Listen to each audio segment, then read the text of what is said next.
¿Cómo descubrí que la fascinación por armar cosas? Yo creo que empezó con el pesebre navideño. Ese fue ese primer momento de magia. Y mi mamá afortunadamente me dejaba intervenir en ese pesebre, entonces si yo quería hacer un aeropuerto de papel y lo poníamos en el pesebre, pues Belén tenía aeropuerto, ¿no? O un volcán de papel maché.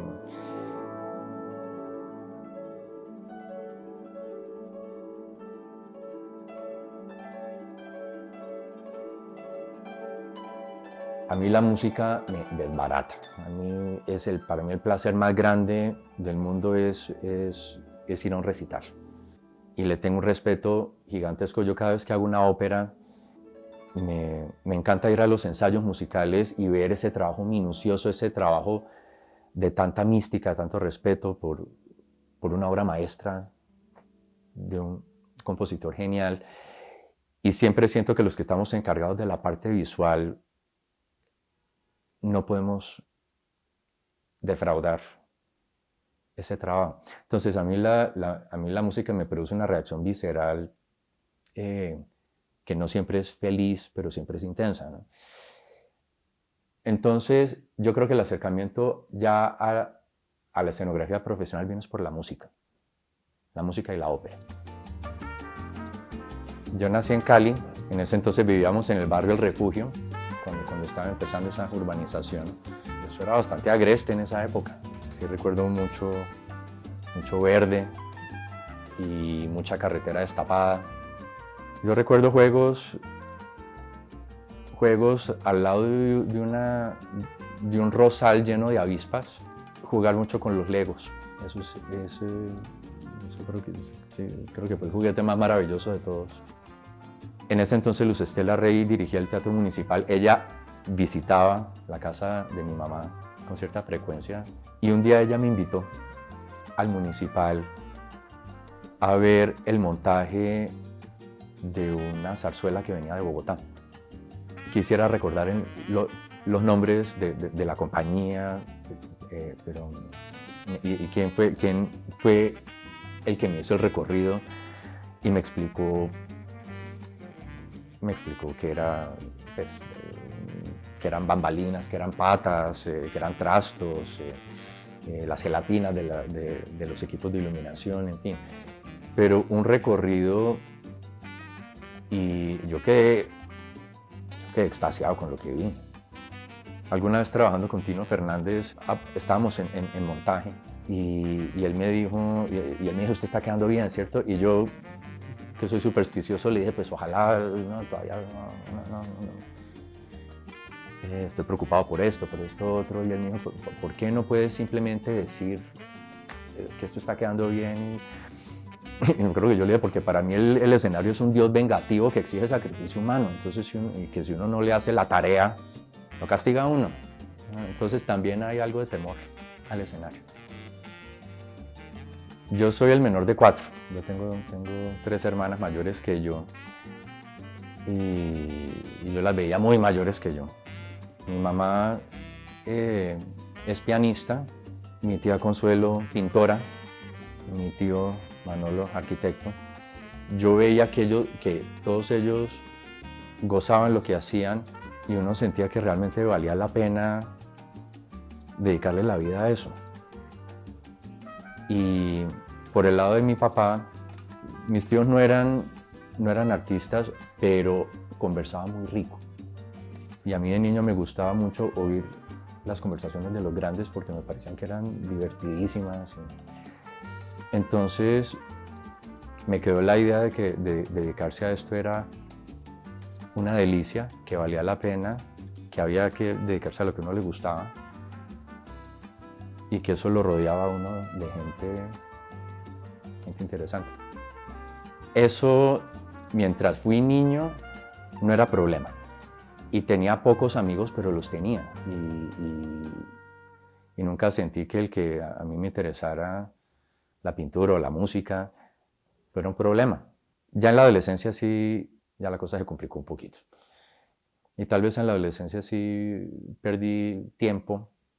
Sí me desenfoqué bastante en la adolescencia y eso sí lo lamento ahora, pero pues ¿qué hacemos? Además ya llega un punto en que uno empieza a preocuparse por carrera, escoger carrera. Entonces, pues yo terminé escogiendo arquitectura, que me pareció que era un entrenamiento necesario para la escenografía. Y si me sonaba la flauta con la arquitectura, buenísimo. Y si no me sonaba, ese era el entrenamiento que yo sentía que necesitaba. Yo nunca me imaginé tratando de vivir y hacer carrera por fuera del país. Cuando yo estudiaba arquitectura en la Universidad de Cornell, yo leía libros sobre arte colombiano y algo que yo no dejo de agradecer nunca del haber vuelto a Colombia es el sentido del humor colombiano, el sentido del humor en el trabajo. La gran fortuna fue conocer constructores teatrales acá en Bogotá que son excelentes personas. Empecemos por ahí. El primero con el que trabajé fue Carlos González, después trabajé con William Tiriat, después con Carlos Ríos, con Antonio González. Todos son excelentes personas. Entonces ahí ya la colaboración empieza bien. Tuve un apoyo muy grande en Víctor Sánchez, en el Teatro Nacional, que fue alguien que me respaldó y creo que me blindó un poco de ciertos peligros o ciertos malos pasos.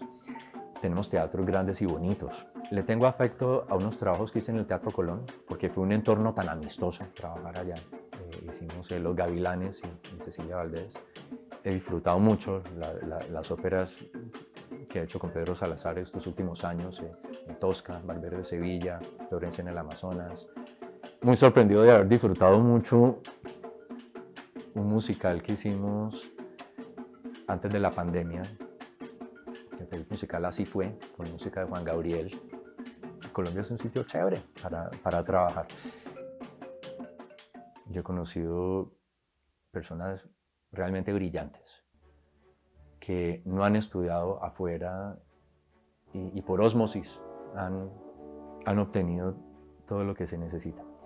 En el caso mío yo sí necesitaba salir y yo sí necesitaba un programa como el que yo tuve en la Universidad de Nueva York, donde nos daban clases de maquetismo, nos enseñaban cómo hacer soldadura para maqueta, cómo hacer fundición, cómo hacer moldes, en fin, un trabajo tan artesanal.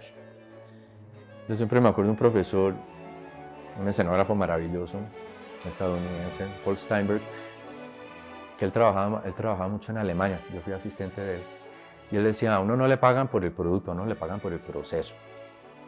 Y uno puede tener el proceso más tortuoso, más elaborado, más intenso, más sudado, para darse cuenta que lo único que este personaje necesita es una batica blanca y un telón de fondo blanco. Pero hay que pasar por ese proceso. Lo que sí procuro es no ver otras escenografías, porque uno se envenena muy fácil.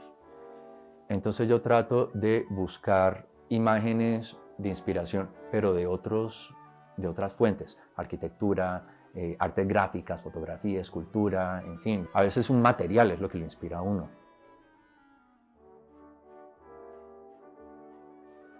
Yo hablando con estudiantes que tuve en la Universidad del Valle, en un taller que di como parte de una maestría, yo vi el ingrediente más importante de todos, que era pasión, y lo vi en personas que estaban haciendo trabajo a nivel comunitario, los que les interesa más el teatro callejero. No todo el mundo tiene que hacer obras de gran formato, no todo el mundo tiene que hacer óperas, no todo el mundo tiene que hacer musicales, sino que encuentra su vocación en otros géneros. Entonces, que la persona sepa con qué vibra y a quién se quiere acercar.